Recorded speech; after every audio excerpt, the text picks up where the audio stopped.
Sebagaimana banyak dipertanyakan oleh masyarakat, bagaimana mengatasi banjir Jakarta yang selama ini sudah banyak konsultan asing, baik Jepang, Belanda, Korea, dan lain-lain sebagainya.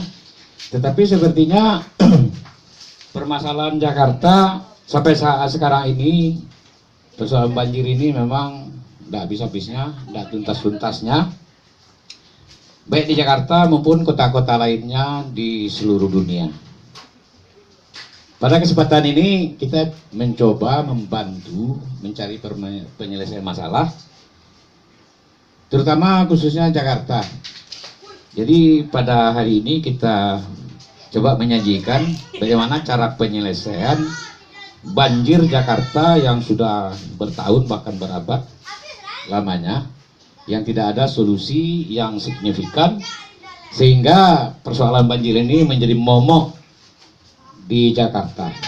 Karena persoalan banjir ini kalau tidak diselesaikan tentu akan meninggalkan dampak yang sangat jelek, baik itu terhadap orang, bangunan, maupun fasilitas infrastruktur yang lain-lainnya. Oke, baiklah. Yang pertama kita akan mencoba melihat latar belakang Jakarta secara geografi atau tata letak atau kondisi existing yang ada.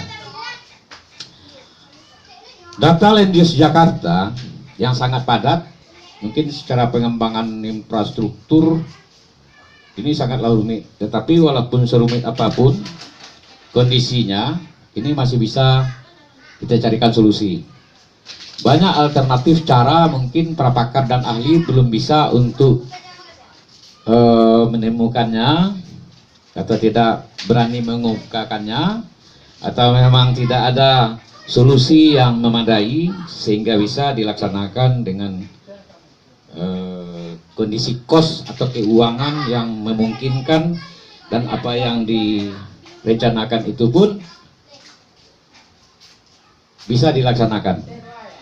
Jadi Jakarta bebas banjir dan rob.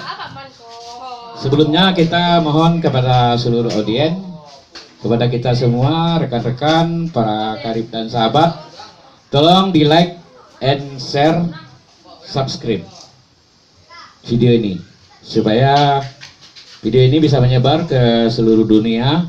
Ini merupakan resume dan merupakan pembelajaran perencanaan, baik kepada para pakar dan ahli mungkin sebagai perbandingan, dan kepada adik-adik mahasiswa, para pelajar mungkin ini bisa mengambil pembelajaran.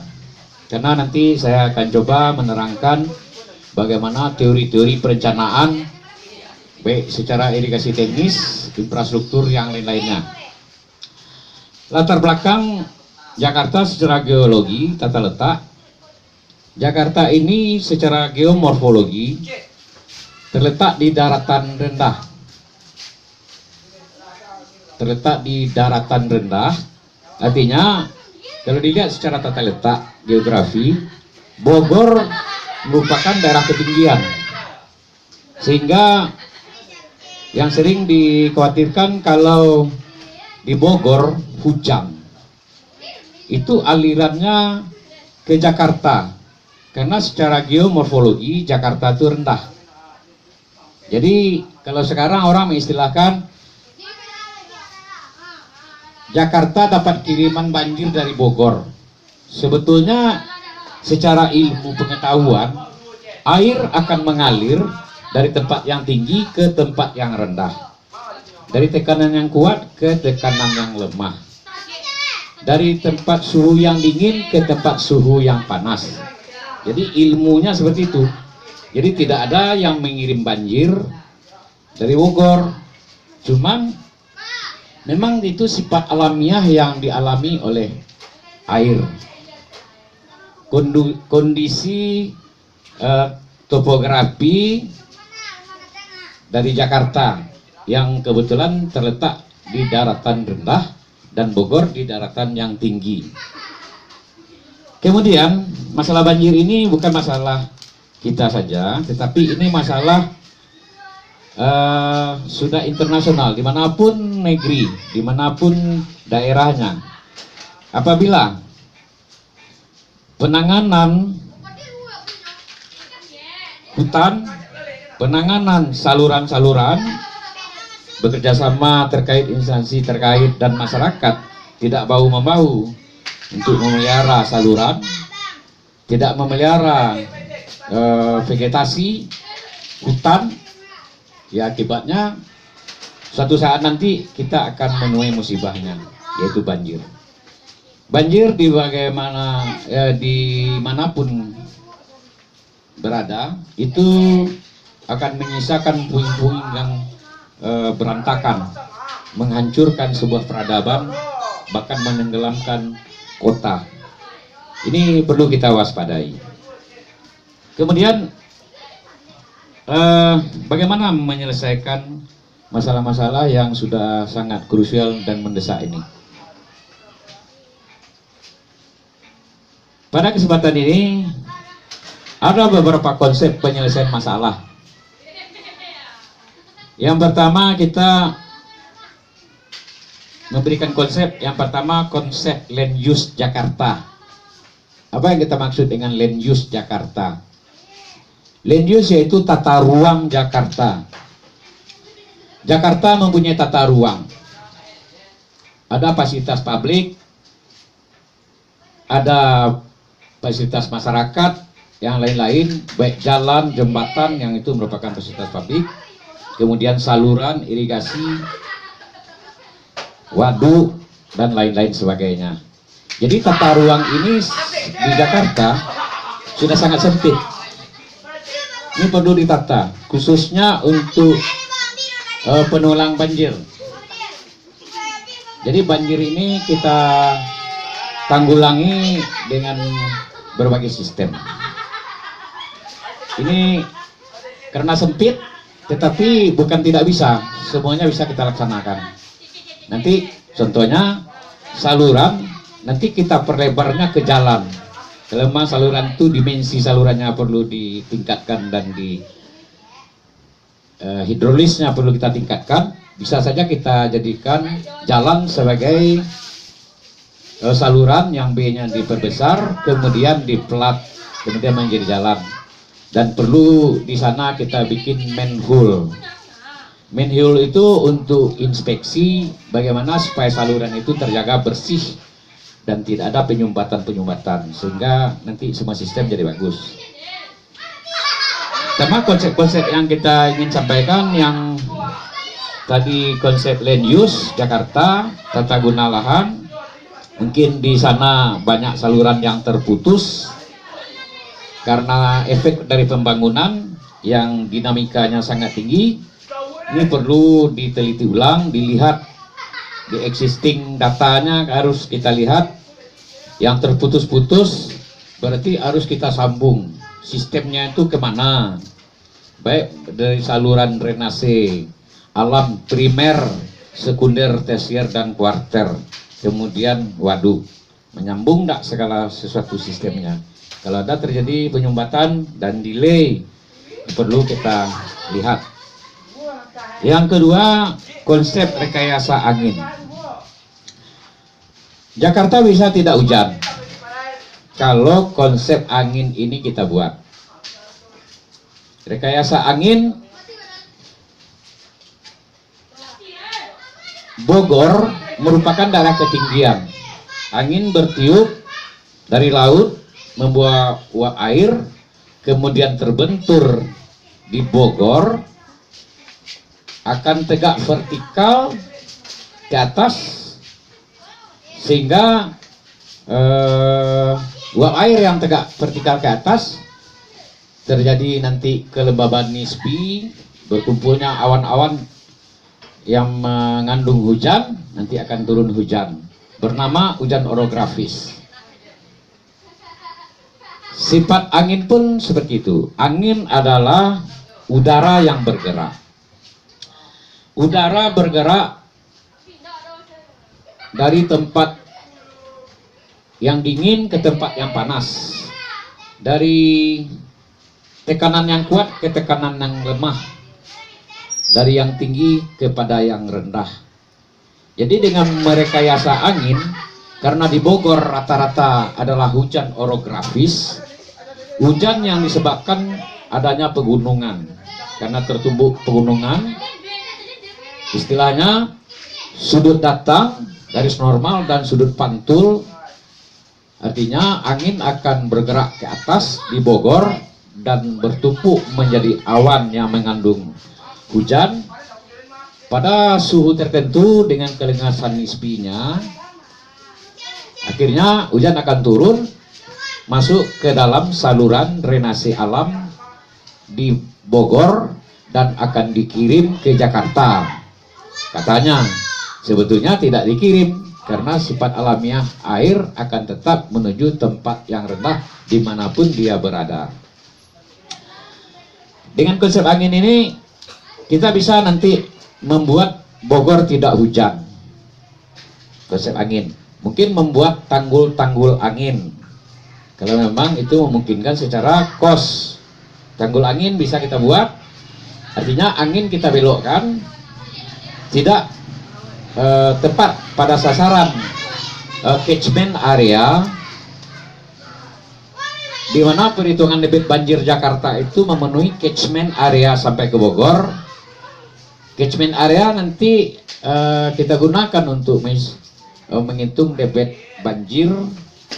Kita hitung debit banjir, di mana di dalam catchment area di sana ada terletak stasiun-stasiun hujan, dan stasiun-stasiun hujan itu beberapa tempat kita sambungkan menjadi poligon.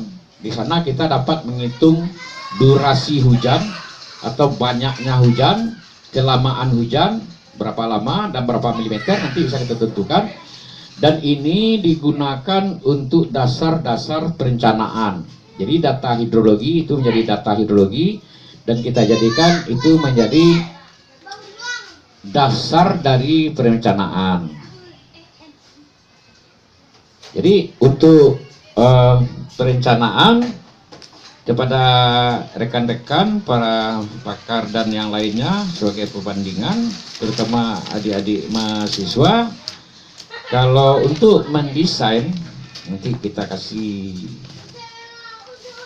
apa yang harus kita lakukan sebelum kita memulai terlalu jauh. Itu data-data yang dibutuhkan untuk perencanaan. Misalnya kita akan menindaklanjuti Jakarta ini, bagaimana cara mengatasinya. Ini data-data perencanaan sebelum kita memasuki ke sistem yang berikutnya, yaitu data perencanaan. Yang pertama, adik-adik dan rekan mahasiswa, para pelajar, kemudian para pakar mungkin sebagai perbandingan. Yang pertama, peta topografi, topomap, peta situasi Jakarta yang up to date. Mungkin perlu Google Map Jakarta Bogor. Kemudian aerofoto kondisi Jakarta di saat banjir, yang terakhir, berapa ketinggian, berapa genangan, daerah mana-mana tergenang, itu perlu kita plotting. Nah, itu sebagai data acuan dasar. Topografi, di sana kita bisa nanti melihat kontur atau grid atau titik-titik ketinggian. Di topografi kita bisa membuat suatu desain karena di sana ada grid, ada ketinggian, ada elevasi. Kemudian topomap di topomap nanti kita bisa melihat daerah itu, bisa kita menghitung land use. Dengan aerofoto bisa kita hitung land use, tata guna lahan. Berarti lahan yang mungkin kita bisa kembangkan bagaimana? Nah, lahan mungkin saluran tidak bisa kita kembangkan karena ada perumahan. Tapi jalan masih kita bisa kembangkan untuk meningkatkan B saluran. Sehingga penampang hidrolis sungai kita bertambah, sehingga banjir bisa kita atasi. Dan titik elevasi kerendahan yang lain dibandingkan dengan laut lebih tinggi dari Jakarta. Sehingga untuk mengatasi rob perlu laut itu dibikin tanggul. Semua laut dibikin tanggul, salurannya nanti dibikin tanggul, dan sistem pintu klep. Kalau kita bikin tanggul seluruh pantai laut utara Jakarta, berarti sepertinya kita membuat Jakarta Utara, pantai utara terarah ke laut, menjadi Jakarta by City. Artinya Jakarta by City juga bisa untuk mengurai kemacetan Jakarta yang sangat parah sekarang ini. Ada kemungkinan dengan membuat Jakarta by City itu mungkin bisa mengurai kemacetan sampai 30%. Kemudian seluruh saluran yang masuk ke pantai laut Jakarta itu seluruhnya pakai pintu klep.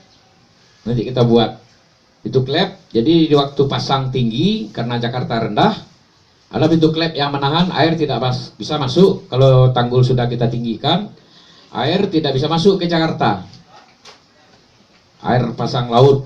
Tapi kalau air masuk, bernama dia rob. Rob air laut itu yang masuk ke daratan, karena daratan rendah, laut lebih tinggi waktu pasang. Nah, sehingga terjadi rob.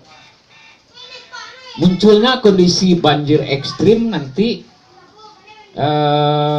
akan terjadi banjir ekstrim apabila yang pertama di daerah catchment area hujan lebat dengan durasi lama, artinya presentasi hujannya milimeternya sangat banyak. Kemudian laut Jakarta di Bandar Jakarta pasang penuh.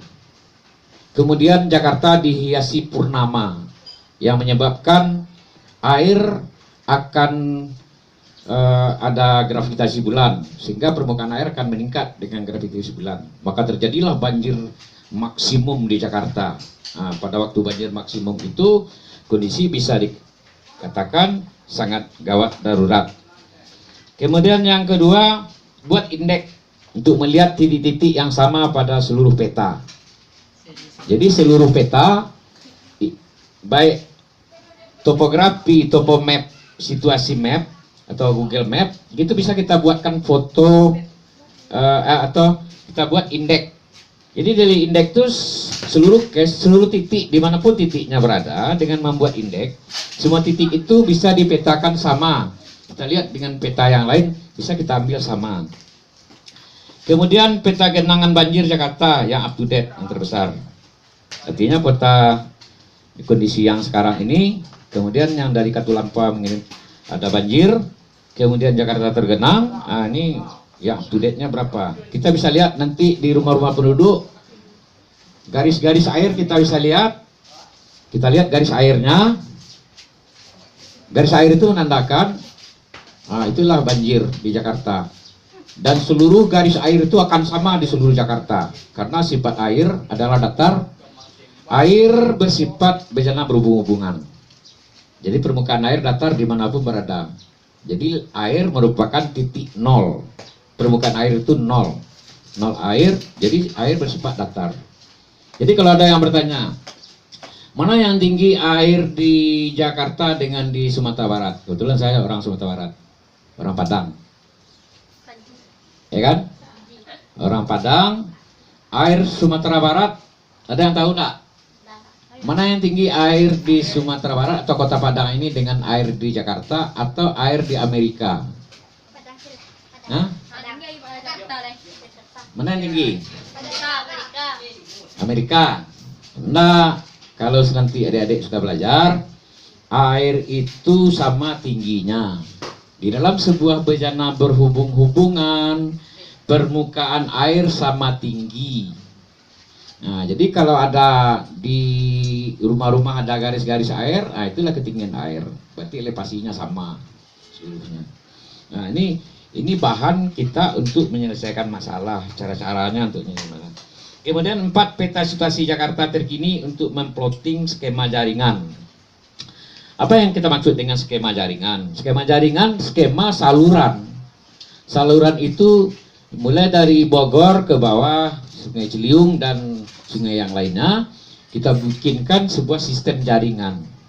Mungkin bangunan Sungai Ciliwung secara alamiah maupun saluran irigasi. Ada bangunan-bangunannya kita bikinkan skema jaringannya sampai ke laut. Kemudian skema bangunan irigasi maupun drainase kita bikinkan juga skemanya. Saluran primer, saluran sekunder, saluran tersier, dan kuarter. Nah, kita bikinkan semuanya. Gimana?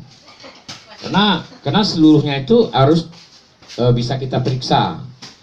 Saluran-saluran yang kondisinya existingnya terputus-putus perlu diperbaiki karena itu penyumbatan dan terputus efek dari pembangunan akan menyebabkan banjir di mana-mana. Kemudian data hidrologi yang setidaknya kita ambil ya sesuai kebutuhan, mungkin 50 tahun atau 100 tahun atau berapapun. Kita ambil data hidrologi. Data hidrologi ini kita ambil dari stasiun hujan, dari daerah catchment area Jakarta, artinya sungai-sungai yang mengalir ke Jakarta masuk di dalam daerah catchment area. Di dalam catchment area itu ada stasiun hujan. Stasiun hujan. Nah, nanti kita ambil, kita sambungkan semua stasiun hujan itu menjadi poligon. Kita sambung jadi poligon. Lalu kita bikinlah, kita sambung semua. Kita cari berapa curah hujannya, berapa milimeter, berapa ribu milimeter, nah, atau berapa ratus milimeter. Jadi kita ukur seluruhnya. Ini digunakan untuk data perencanaan. Kita ambil data hidrologi itu berapa tahun, berarti 100 tahun, 50 tahun kita kumpulkan data hidrologi. Lalu kita cari dengan gumbel, log normal, persen, banyak yang lainnya. Nah, kita cari dengan itu, nanti dapat periode ulang. Gunanya dengan mengetahui debit banjir tahunan, nanti kita akan bisa merencanakan konstruksi. Kita rencanakan konstruksi, apakah konstruksinya itu berat, apa ringan. Kalau banjirnya besar, tentu konstruksinya akan kita buat lebih besar. Kelebihan-kelebihan dari air nanti kita carikan solusi. Di samping konstruksi sudah memadai, kelebihan-kelebihan air tidak masuk ke dalam Jakarta, tapi dialirkan ke laut. Lalu bagaimana yang di Jakarta tergenang itu? Jadi kelebihan air dengan konstruksi banjir tahunan mungkin 100 tahun, kelebihan air biasanya tidak sampai ke laut. Karena pada waktu itu laut tinggi, air laut malah masuk ke darat. Cara mengatasinya, yang pertama tadi sudah kita buat tanggul-tanggul itu. Kemudian sebetulnya seluruh air limpasan yang ada di Jakarta itu tidak masuk ke dalam saluran, tetapi seluruhnya akan dimasukkan ke dalam waduk. Air limpasan dan air sanitasi perumahan-perumahan itu dialirkan ke waduk, lalu kita olah air itu atau kita buang ke laut melalui pompanisasi. Sementara air yang dari sungai, drain alam, langsung ke laut, dan kalau berlebih, nanti ini yang kita jadi masalah. Selama ini air yang berlebih langsung masuk ke kota Jakarta karena tanggul tidak memadai elevasinya. Sementara elevasi air naik, elevasi tanggul begitu saja, dan tampungan hidrolis dari sungai tidak memadai, di samping sistem dan sampah-sampah yang selama ini tidak bisa diatasi. Kemudian skema jaringan irigasi teknis non teknis yang ada seluruh Jakarta.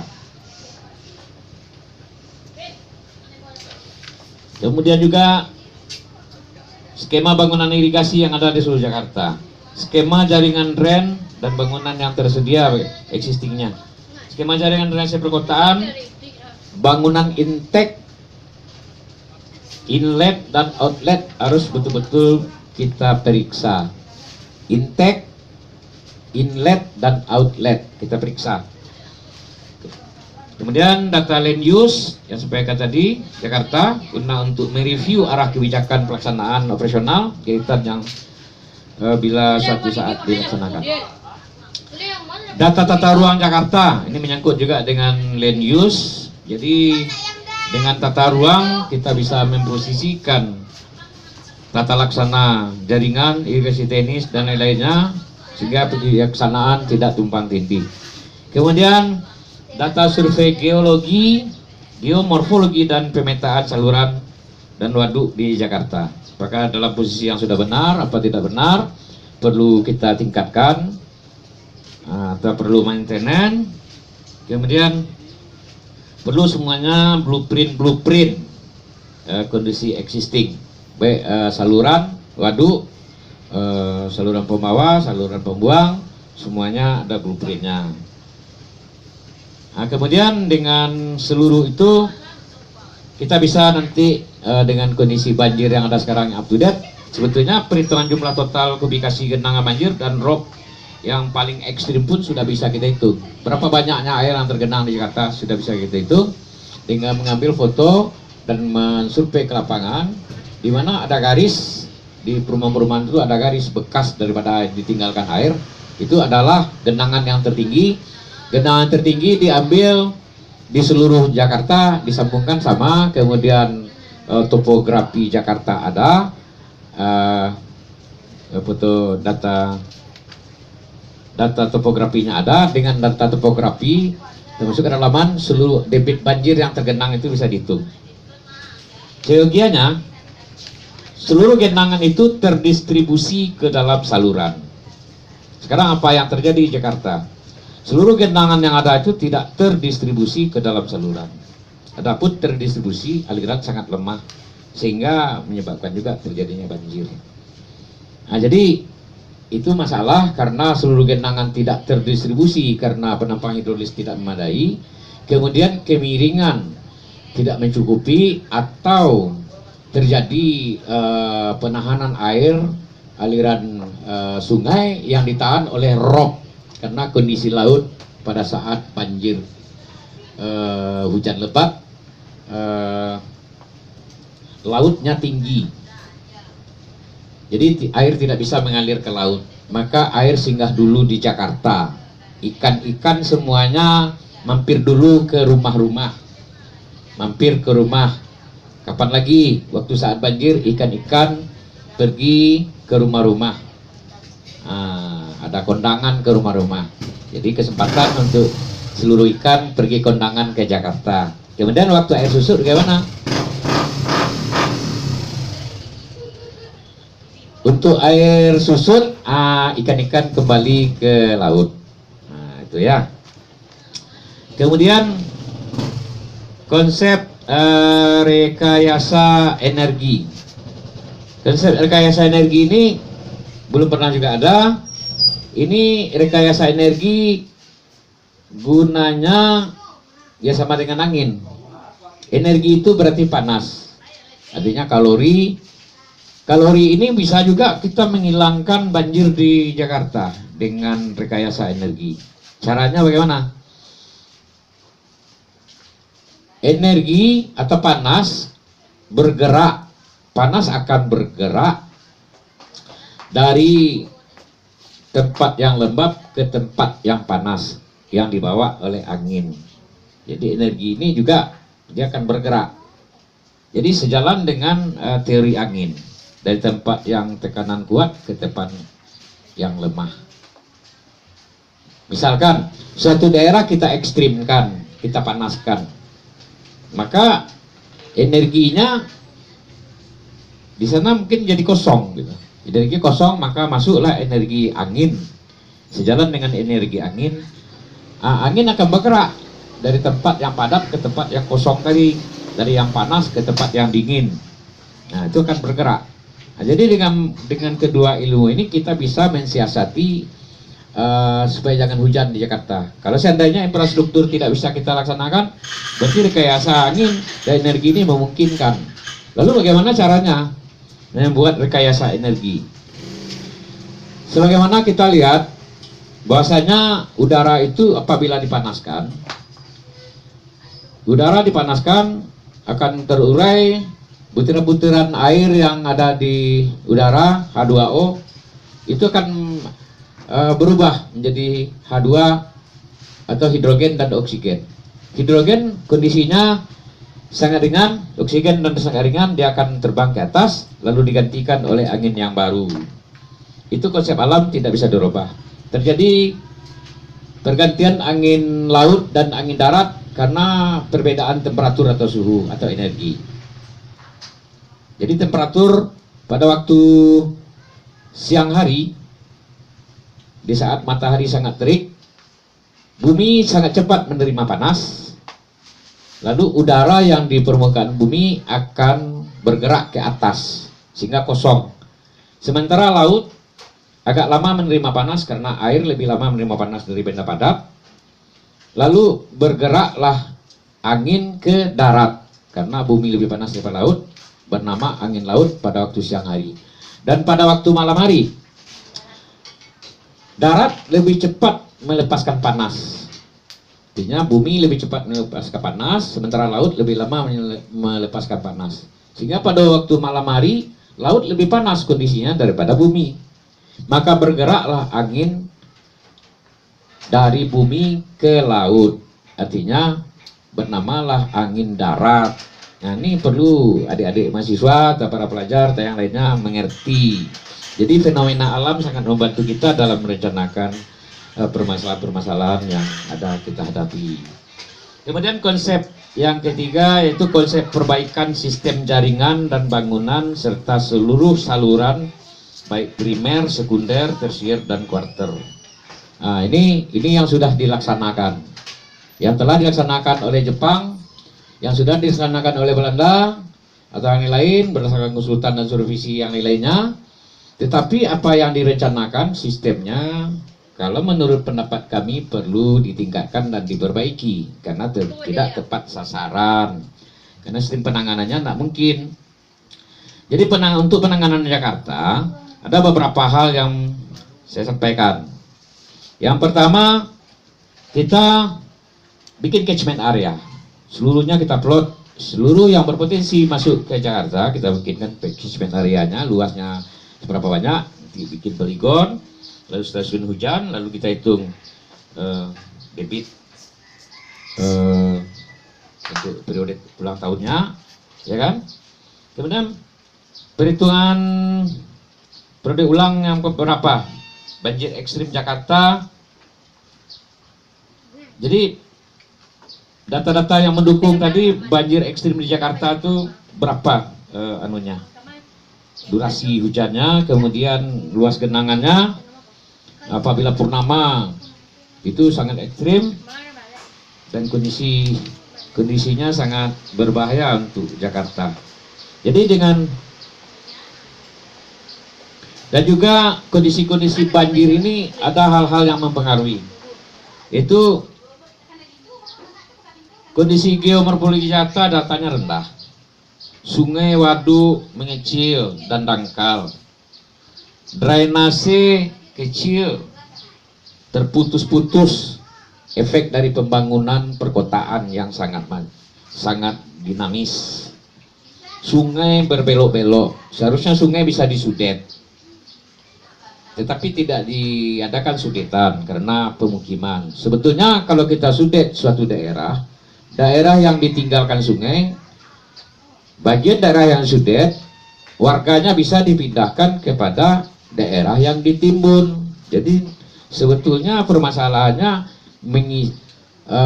membalancingkan segala sesuatu. Diambil di sini, ditambahkan ke tempat yang kurang. Artinya di sini berlebih, ditambahkan tempat yang kurang. Tempat yang kurang diisi dari tempat yang berlebih. Kalau disodet lurus, berarti daerah yang disodet orangnya dipindahkan ke tempat sungai yang ditimbun. Jadi tidak ada masalah sebetulnya. Tetapi kebiasaan kita tidak, kalau digusur ya digusur, tetapi solusinya kalau menurut kami masih banyak. Kemudian tanggul rendah, jadi rata-rata tanggul itu tidak mencukupi. Kita harus beracuan kepada laut. Laut berapa, elevasi laut berapa, berarti tanggul yang harus kita bangun berapa. Kemudian di samping penampang hidrolis untuk tampungan banjir untuk tahunan 100 tahun berapa. Jadi kalau masih bersisa banjir yang dari Bogor itu bersisa, lalu kita akan bikinkan tunnel. Kita bikin tunnel di atas saluran. Jadi tidak membebaskan lahan, Tapi di atas saluran kita bikin tunnel. Seberapa banyak yang tidak bisa tertampung, yang tidak masuk. Di samping yang masuk ke dalam waduk, limpasan yang dalam waduk karena efek dari hujan, termasuk sanitasi dari masyarakat, itu kita buang melalui pompanisasi ke laut. Karena permukaan air laut tinggi, harus kita pakai pompanisasi. Karena seluruh bangunan yang masuk ke laut itu pakai sistem klep. Artinya waktu air pasang, air laut tidak bisa masuk ke darat. Jadi air yang dari darat harus memang dibuang pakai pompanisasi. Dan pompanisasi bisa dihitung nanti berapa kebutuhannya, berapa air yang mau dibuang, berapa kebutuhannya. Kemudian untuk membuang banjir atau mengantisipasi banjir yang ada di dalam saluran, misalnya Ciliwung, itu di samping tanggul kita perbaiki dulu, kita tinggikan lebih tinggi daripada laut. Lalu di tempat ketinggian dan memungkinkan kita membuatkan sebuah waduk penampungan, dibuat waduk.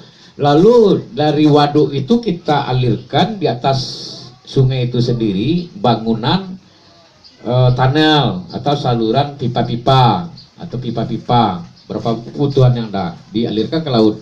Karena elevasi kita tinggi, maka air akan mengalir ke laut, sehingga seluruh kelebihan air itu tidak masuk ke dalam Jakarta, sehingga ikan-ikan pun menjadi frustasi, tidak bisa singgah lagi ke laut, ya tidak bisa singgah lagi ke Jakarta. Biasanya mereka kalau banjir pergi piknik ke Jakarta, ke gedung-gedung, perisa, cari makan, pulang lagi ke laut. Nah, kalau banjir sudah ada, berarti ikannya jadi frustasi, tidak bisa lagi ke Jakarta. Mungkin menengok Monas, tidak bisa. Kalau banjir datang, ikan bisa nengok Monas. Nah, ini Monas kiranya, gitu. Ya kan? Kemudian sistem yang ada mungkin perlu diperiksa, perlu direview semuanya. Banyak yang terputus, terutama mungkin yang kondisi-kondisi yang tersier dan kuarter. Apa kuarter ini terputus karena efek dari pembangunan. Orang membangun seenak DW, lalu bangun salurannya nggak tahu kemana, lalu terputus, masuk ke jalan. Nah, walaupun airnya sedikit, tapi lama-lama jadi banyak. Jakarta pun bisa tenggelam. Jadi walaupun sedikit, karena sedikit tambah sedikit jadi banyak, sedikit tambah sedikit jadi bukit. Nah, ke Jakarta bisa tenggelam. Kemudian kebiasaan masyarakat buang sampah sembarangan aja, tidak mau. Kan harus ada kebijaksanaan pemerintah. Kalau sampah organik, non organik dibuangnya kemana? Sampah organik untuk ini, non organik untuk ini. Nah, ada kegunaannya, ada nilai tambah. Nggak usah dibuang-buang ke dalam ini. Tapi toh kalau misalnya dibuang juga di lahan, sebetulnya nggak buang ke dalam saluran, tapi di lahan. Tapi waktu banjir dari lahan dimasukkan ke dalam sungai oleh air. Lalu cara antisipasinya, ya kita buat aja, nggak usah ribut-ribut. Kita buat aja bangunan yang penangkal sampah. Artinya air boleh lewat, tapi sampahnya tidak boleh lewat. Karena ada bangunan penjaga sampah. Jadi bangunan itu saya ciptakan, saya buat, saya desain bangunan penangkap sampah. Jadi seluruh sampah itu tolong keluar, tidak boleh masuk ke dalam saluran, ke dalam bangunan tidak boleh, harus keluar. Wajib hukumnya keluar, tidak boleh masuk. Tanpa komando harus keluar. Jadi sampah-sampah itu keluar karena dia patuh. Sampah itu patuh terhadap aturan. Dia keluar kalau ada bangunan yang membelokkan dia keluar. Bangunan sampah itu sudah saya rancang, nanti saya lihatkan, ada beberapa gambar. Nanti perubahan kondisi air laut juga ada, saya buat di sini. Ini saya temukan juga teori pasang, teori minum kopi Pak Risnaldi, teori pasang Pak Risnaldi ini. Teori pasang Pak Risnaldi ini menerangkan teori pasang itu di laut itu ada pasang normal, ada pasang susut, pasang normal dan pasang penuh. Kalau purnama pasangnya bertambah karena ada gaya gravitasi bulan. Kalau hujannya lebat, ada penambahan debit karena air hujan. Jadi air laut akan bertambah tinggi, kemungkinan akan terjadi rob di samping banjir dan rob. Kalau kita terangkan mengenai pasang laut ini penting. Pasang laut ini perlu kita terangkan bagi perencana. Kalau dia tak mengerti pasang laut, berarti dia nggak ngerti rob. Pasang laut itu terjadi, banyak orang tidak tahu bagaimana pasang laut, bagaimana arus laut. Semuanya mungkin masih mereka-reka. Di sini kan saya coba bantu. Mungkin para pakar bisa nanti memperbandingkan apa yang saya dapatkan, dan ilmu ini saya temukan sendiri. Gitu juga tadi bangunan penangkap sampah, kemudian juga bagaimana mengatasi lahan tata ruang yang tidak memungkinkan. Kita bangun jalan, tetapi jalannya harus pakai manhole ke samping. Jadi waktu inspeksi saluran di jalan, karena jalannya dipelat, tapi tidak mengganggu sama sekali terhadap lalu lintas. Kalau kebanyakan saluran dibuat saluran tertutup dengan plat, sehingga tidak bisa lagi masuk ke dalam, tidak bisa dibersihkan. Kalau pakai sistem manhole ke samping, per 50, per 25, tergantung kebutuhan, itu saluran itu pasti bersih semua, nggak ada penyumbatan, karena petugas akan bisa dikerahkan ke dalam secara setiap hari, secara berkala maupun periodik. Jadi, kenapa muncul pasang? Air laut dimanapun di seluruh dunia ini permukaannya sama. Laut merupakan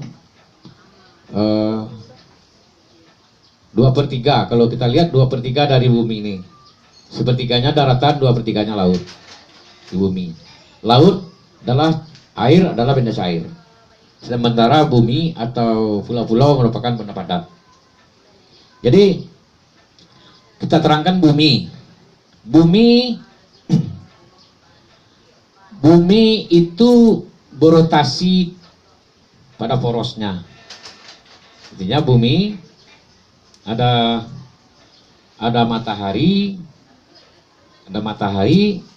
kemudian ada Merkurius, Venus, bumi, dan Mars atau yang lain-lainnya. Semuanya benda-benda itu akan beredar berevolusi mengelilingi matahari. Tetapi bumi dengan satelit bulannya, bumi berotasi pada sumbunya, menghadap ke matahari, dan punya derajat kemiringan lebih kurang 15 derajat terhadap ekliptika matahari. Sehingga dengan kemiringan ekliptika matahari itu, karena rotasi bumi itu 360 kita bagi dengan kemiringan ekliptika dengan matahari, itu sekitar 24, berarti satu hari satu malam 24 jam. Yang termaksud mungkin pengertiannya ke sana. Kemudian kemiringan 15 derajat, apabila kita coba dilogkan, itu akan dapat nilai 1,176 meter. Ini artinya apa? 1,176 meter ini, kalau adik-adik mahasiswa atau pelajar atau mungkin para pakar mungkin perlu perbandingan. Cobalah nanti pas pasang air susut, pergi ke laut, kemudian tunggu pasang itu setelah 6 jam nanti penuh. Karena air dari kondisinya dari pasang susut ke pasang penuh itu 6 jam. Ke normal 3 jam, ke penuh 6 jam. Jadi satu hari itu 1 kali susut kering, 1 kali penuh. 1 hari. Kalau 1 hari 1 malam 2 kali pasang susut, 2 kali pasang penuh. Berarti 4 kali pasang normal. Jadi kalau banjir Jakarta itu, kalau sistemnya memungkinkan semuanya, 3 jam kondisinya Jakarta itu wajib normal. Apabila sistemnya benar, sistemnya tersambung secara benar, pelaksanaan secara benar, itu 3 jam air akan normal. Air berada di dalam saluran. Dalam kondisi banjir ditambah freeboard atau jagaan, banjir yang sangat ekstrim pun Jakarta tidak akan banjir. Kenapa? Penampang hidrolis dan sistem cukup membantu. Cara dan teknis konsep kita sangat membantu. Jadi tidak ada air yang masuk atau mengenai Jakarta. Semuanya teratur menurut jalurnya masing-masing. Jadi 3 jam wajib normal, 6 jam wajib kering. Kenapa wajib kering? Karena 6 jam setelah penuh, air laut akan menyusut sampai ketinggian dari 0 susut kita misalkan itu elevasinya 0, berarti penambahannya sampai 1,2 atau 1,176. Berarti 1,2. Air itu kan bertambah dari kering ke penuh menjadi 1,2 meter. Nah, jadi para pakar bisa cek nanti dengan meter ke laut. Tadi ada mahasiswa yang belajar cek penambahan air laut sekitar 1,2 meter. Kalau dari penuh ke susut 1,2 meter. Berapa lama dari kering ke penuh? 6 jam. Berarti setiap 1 jam terjadi penambahan berapa? Kita bisa lihat. Nah, 1 hari 1 malam terjadi 2 kali pasang penuh, 2 kali pasang susut. 3 jam dari penuh menjadi normal, atau dari kering 3 jam menjadi normal, menjadi pasang naik. Jadi teori pasang ini perlu kita ketahui. Kalau tidak, kita tidak bisa mencernakan banjir Jakarta. Mustahil secara akal bisa membebaskan Jakarta dari banjir. Kenapa? Tidak mengerti dengan teori pasang. Jadi dengan teori pasang ini seluruh permasalahan banjir bisa diatasi, yang khususnya daerah-daerah kota atau daerah-daerah yang berhubungan dengan kondisi laut dan kondisi topografinya rendah daripada laut. Harus mengerti teori pasang. Lalu teori pasang ini juga karena rotasi bumi, karena bumi bergerak dari barat ke timur, buminya naik, airnya turun. Bumi naik, air turun. Karena bumi benda padat, dia akan naik. Sementara air benda cair, dia akan turun. Setiap benda padat benda cair yang terletak di atas benda padat, kalau air benda padatnya naik, airnya akan turun. Berarti teorinya bisa nanti kita contohkan dengan teori minum kopi, Pak Rizaldi. Nah, dengan minum kopi bisa diterangkan teori pasang itu. Kemana air mengalir? Air laut itu akan mengalir ke selatan. Kalau misalnya suatu kapal hanyut di Kota Padang, itu dia akan sampai ke pesisir selatan dan sampai ke Australia.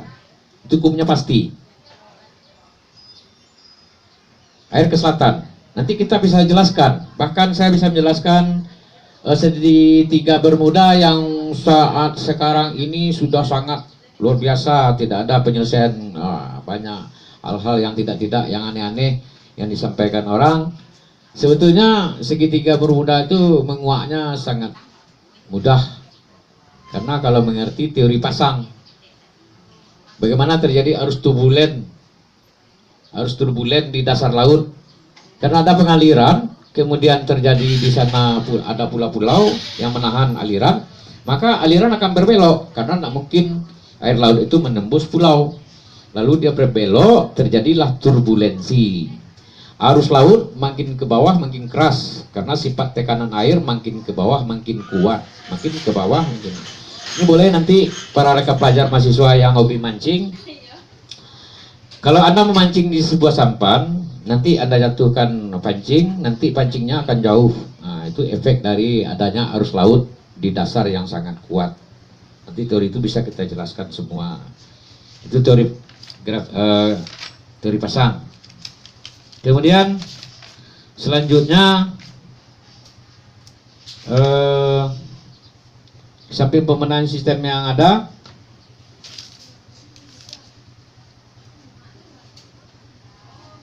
jadi nanti ada gambar-gambar yang akan kita tampilkan di nanti, atau mungkin tanpa gambar pun bisa karena ini rekamnya pakai manual aja, keterbatasan teknologi.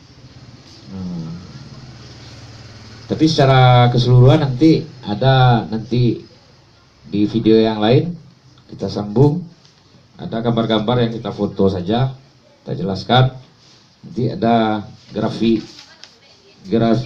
pasang Pak Rizaldi. Kemudian ada bangunan penangkap sampah Pak Rizaldi. Kemudian ada bangunan-bangunan peningkatan irigasi teknis yang pakai manhole Pak Rizaldi. Kemudian ada tanggul Jakarta yang dibuat Pak Rizaldi. Kemudian mungkin tunnel yang di atas sungai yang dirancang Pak Rizaldi. Jadi ada konsep-konsep. Kalau kita bahasakan konsepnya, tadi penanganan Jakarta mungkin konsep rekayasa angin, rekayasa energi, kemudian konsep perbaikan sistem baik maintenance maupun maintenance peningkatan upgrade dan lain-lainnya. Kemudian land use dan lain-lainnya.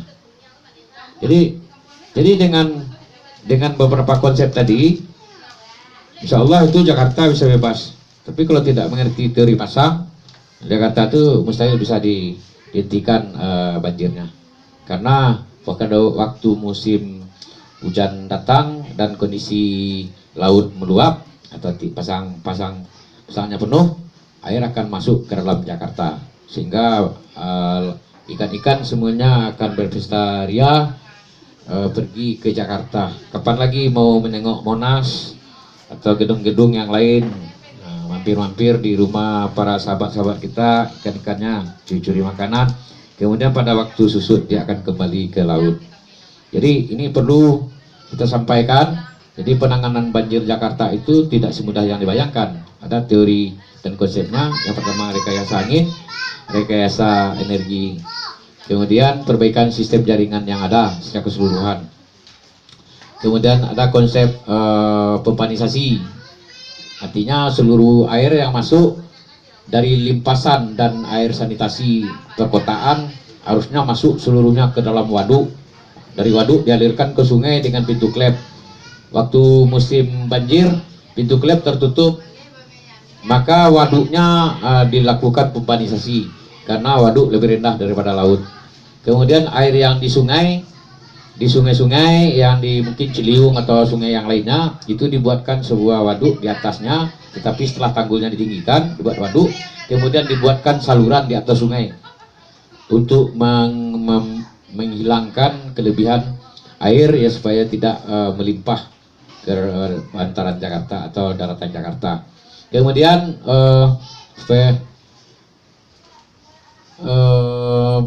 di Jakarta untuk mengantisipasi abrasi pantai, kemudian rob itu dibikin untuk sekaligus juga menguraikan kemacetan Jakarta yang sangat parah.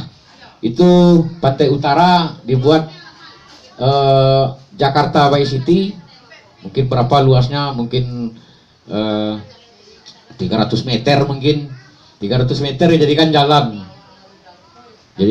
di sana semuanya.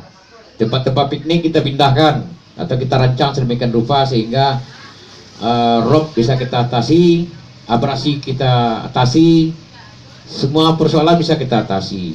Tentu dengan menelan biaya yang besar. Tapi bukannya masalah biaya, tetapi perencanaan teknisnya mungkin atau tidak mungkin, efisien dan efektifnya. Kalau dia mungkin, kenapa tidak? Dana tentu pemerintah bisa menyediakannya. Tetapi segala sesuatu yang dibuat tidak mungkin, walaupun sekecil apapun biayanya, mungkin tidak mungkin kita laksanakan.